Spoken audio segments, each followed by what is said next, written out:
touchdown of Crew 11. The end of a successful medical evacuation from the International Space Station.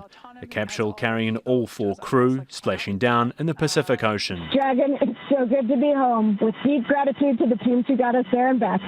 A first in the space station's history, NASA ending a spaceflight early for medical reasons. The agency announcing last week one of the astronauts is in a serious medical condition and needed to return to Earth. This is the first breath of fresh air. It's not known which of the 2 Americans, Japanese or Russian crew members are ill or what they're sick with. Like our first crew member out of the spacecraft is NASA astronaut Mike Fincke. 12 hours earlier, SpaceX 11 undocked from the ISS to begin the journey back. The crew left Earth last August. They were due to be in orbit until the end of next month before the call to come home was made. We took this action because it was a serious medical condition, right? You know, in that respect, it was a serious situation. The astronaut in question is fine right now, good spirits, and going through the proper, the proper medical checkouts. NASA and SpaceX say they'll try to bring forward the next launch. They're aiming to get Crew 12 into orbit by the middle of February. Kaylee Callahan, Al Jazeera. Well, joining us from Sussex is Robert Massey. He's the Deputy Executive Director at the Royal Astronomical Society. So thank you very much indeed for being with us on Al Jazeera. Now, we understand, of course, that space exploration is a constant learning process. So what are the lessons that are going to be learned from this?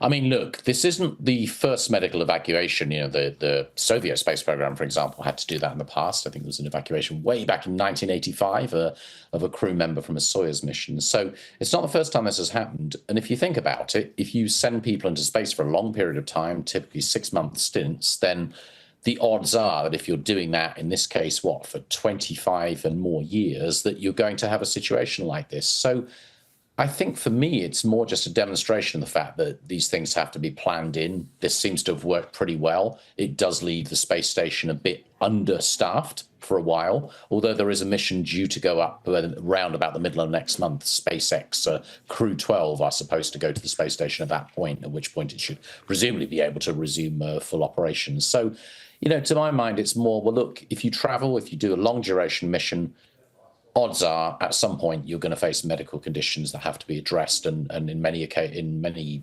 circumstances, I guess it might not be possible to deal with those in space. If it's a vehicle in low Earth orbit, it makes most sense to bring people back to Earth.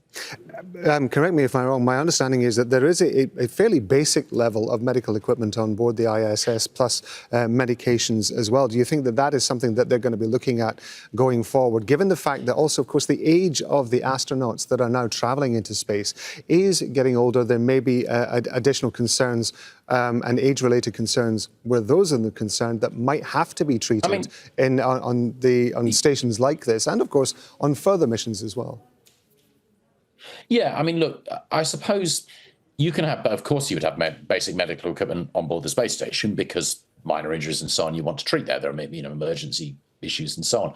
However, given that it's a relatively short flight back to Earth, if you have something that, we're not party to the nature of the condition, but if you have something that requires more sophisticated treatment and can wait a little time, then getting people back to Earth makes sense. I think the bigger issue, if you wanted to look to the future, if, for example, we were running missions back to the moon, or let alone to Mars, which I personally think is decades away, but if we do those missions, then it becomes a more challenging matter, because imagine you're on a 2-year mission to Mars, right? You've set off, say, in 2027, you got to get there in 2029,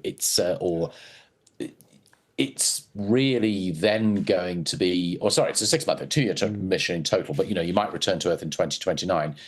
You don't have that prospect of immediate evacuation. It can't be done. So then in situ medical care becomes much more important. I think there really is a difference in degree here. But the main lesson learned is that space travel, it's not an exception. You're right about astronauts getting older as well. Maybe these conditions are more likely to arise. But actually, given the level of experience that they tend to have, it's not surprising that we're seeing people in the sort of 50-something age bracket doing it. And many of those will have certain conditions, and there is a judgment call then about, how safe it is for them to travel. But the agencies are very risk averse, although space travel is far more dangerous than, say, civilian air travel. Just looking at the odds over the long term, it seems reasonable that we carry on that basis. So I don't look at it and think there's any kind of particular failure in the systems here. I more look at it as, well, actually, isn't it great that we're able to bring people back to Earth so easily? But yes, obviously, agencies and so on need to be aware of this if we look at destinations that are further away. Robert Massey's Deputy Executive Director of the Royal Astronomical Society. Sir, we appreciate it. Thank you very much indeed for being with us. Pleasure. Thank you.